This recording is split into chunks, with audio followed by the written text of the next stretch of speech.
Donald Trump is not holding back. Trump launching into an all-out attack on Hillary Clinton. Good evening. I'm Kimberly Guilfoyle in for Greta Van Susteren. At a rally in New Hampshire, Trump taking swing after swing, slamming Clinton in what he calls the crooked Clinton Foundation. This week, the curtain was truly lifted. The corruption was revealed for all to see. The veil was pulled back on a vast criminal enterprise run out of the State Department by Hillary Clinton. As I said weeks ago, Hillary Clinton ran the State Department like a personal hedge fund. It's hard to tell where the Clinton Foundation ends and where the State Department begins. Access and favors were sold for cash. It's called pay for play. Over and over and over, people who donated to the Clinton Foundation or who gave money to Bill Clinton got favorable treatment from Hillary Clinton's State Department. Hillary Clinton's actions constitute all of the elements of a major criminal enterprise. You know it, the government knows it, and she knows it. The voters know it. That's the question. Now, former Arizona governor and Donald Trump supporter, Governor Jan Brewer, goes on the record. Great to see you, Governor. So what do you think of your candidate? Well, I think that he laid it out pretty clear. If the public didn't already know that it's been such a corruption happened right before our eyes, that Hillary Clinton and the Clinton Foundation would try to hide all of this by having her emails in her basement of her house. It is absolutely outrageous, and obviously we know now what was going on. It's the typical Hillary Clinton, I'm not telling the truth, trying to hide it, and then moving forward and telling us that it wasn't true. There was 30,000 emails that her staff read each and every one, now another 15,000, and I understand there's more coming. It's absolutely corruption, and it is very obvious that it's pay to play and for access and favors, and she was delivering right on the mark. Now, Governor, you've called that there should be a special and fair prosecutor come in to oversee this, to thoroughly vet and investigate this email scandal. Now, others that also wanted investigated say the appointment of a special prosecutor could serve to, in fact, delay some of the information coming forward. I assume your concern is that voters know the truth, that there is transparency and informed decisions prior to the general election decision for this country's next president. Right, absolutely. We need, the public does need to know. I mean, there is enough already revealed that we know that we ought not to elect it to the White House, but the FBI and 3 field officers with DOJ has called for a further investigation from DOJ. But of course, the Obama Department of Justice has shut it up. It's closed for business now, protection. So you'd like to see it put in the hands of someone that you think would be fair and impartial, because you're alleging that there is some foul play at work with the administration. Oh, absolutely. All right, let's move on to another issue. Very important. A lot of talk about this today, Governor. Trump is getting very serious about his immigration plan, and you've talked to him a lot about that. Here is what he said to my colleague, Sean Hannity, in last night's Fox News town hall. Originally, you had said they're all out and there was a big brouhaha, but you're saying that if somebody can prove that they've been here, proven to be a citizen, but well, here's the big question, though. Go ahead. No citizenship. No citizenship. No citizenship. Everyone agree with that? All right. Let me go a step further. They'll pay back taxes. They have to pay taxes. There's no amnesty as such. There's no amnesty. Right. But we work with them. All right, Governor, a lot of discussion about this. People saying, has he flip-flopped on this issue? This is one of the core reasons and tenets of your support for Donald Trump, was his stance on immigration, and coming from a state like Arizona. What are your thoughts?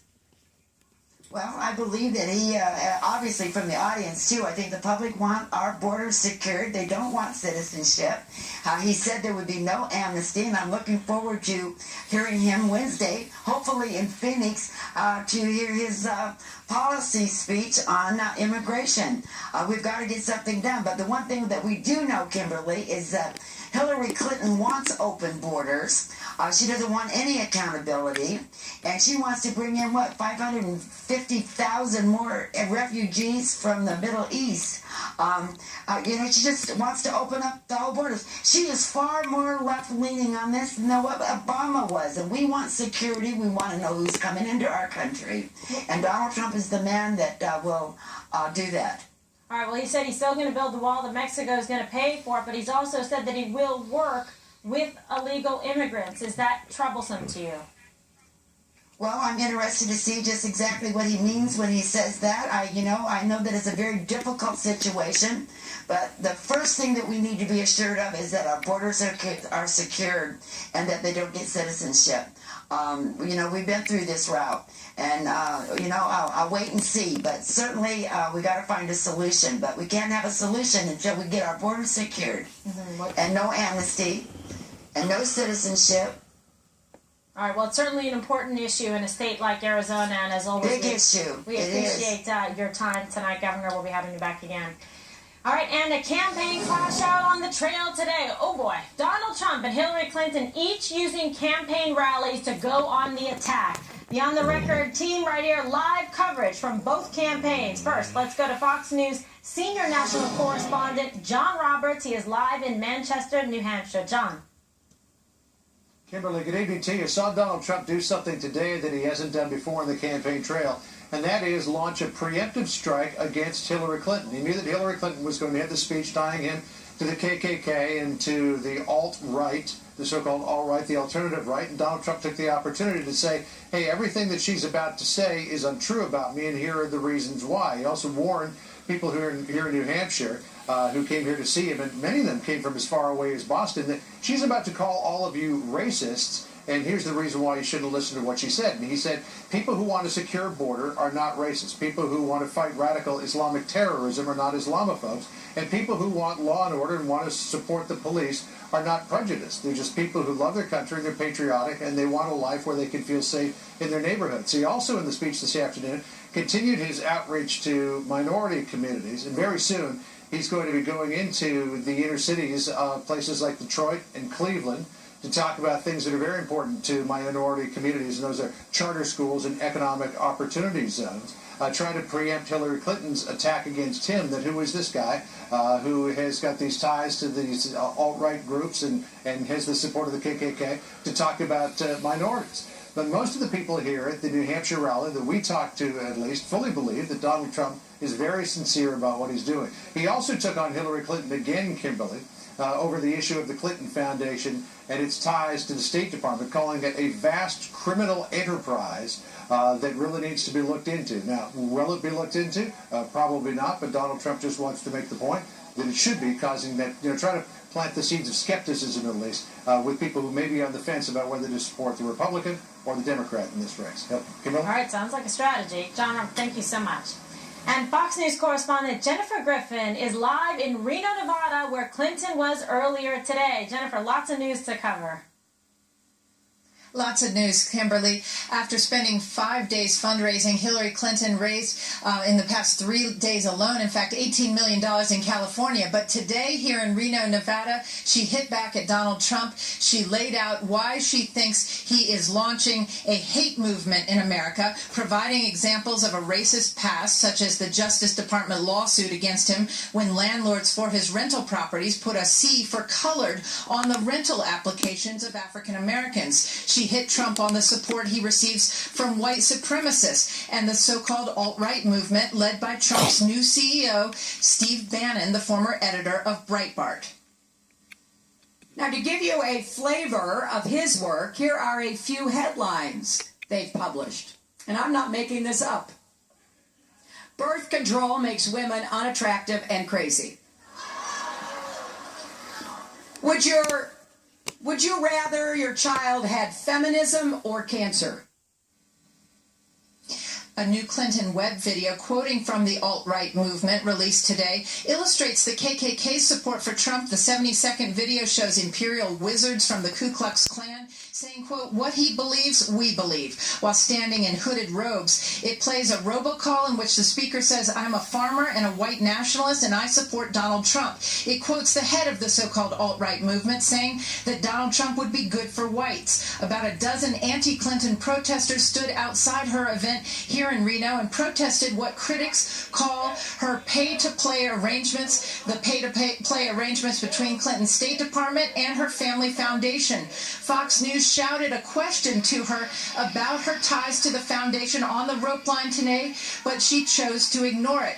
Now, Clinton was greeted by a large banner when she got here to the Reno event that said, Trump that B-I-T-C-H. It's the kind of language that's become normalized during this campaign and talking about candidates, and it really is unprecedented. A new Quinnipiac poll shows that Clinton is leading Trump nationwide among likely voters by 10 percentage points. Kimberly? Well, you're right. It's definitely gotten a little unseemly out there for sure. Jennifer, thank you for that excellent report. And as we said, today's campaign rallies were rough and tumble. Here is Donald Trump going after Secretary Clinton. In a sense, I don't want to dignify her statements by dwelling on them too much, but a response is required for the sake of all decent voters that she is trying to smear. Going to accuse decent Americans who support this campaign, your campaign, of being racists, which we're not. But guess what? Clinton did not back down and hit right back at Trump. From the start, Donald Trump has built his campaign on prejudice and paranoia. He is taking hate groups mainstream and helping a radical fringe take over the Republican Party. His disregard for the values that make our country great is profoundly dangerous. Now let's go over all of it, because the On the Record political panel is here tonight from the Wall Street Journal, Shelby Holiday, and from Real Clear Politics, Caitlin Huey-Burns. Ladies, let's go through this. A lot of discussion about things being a little bit out of control, some vitriolic rhetoric, allegations of racism.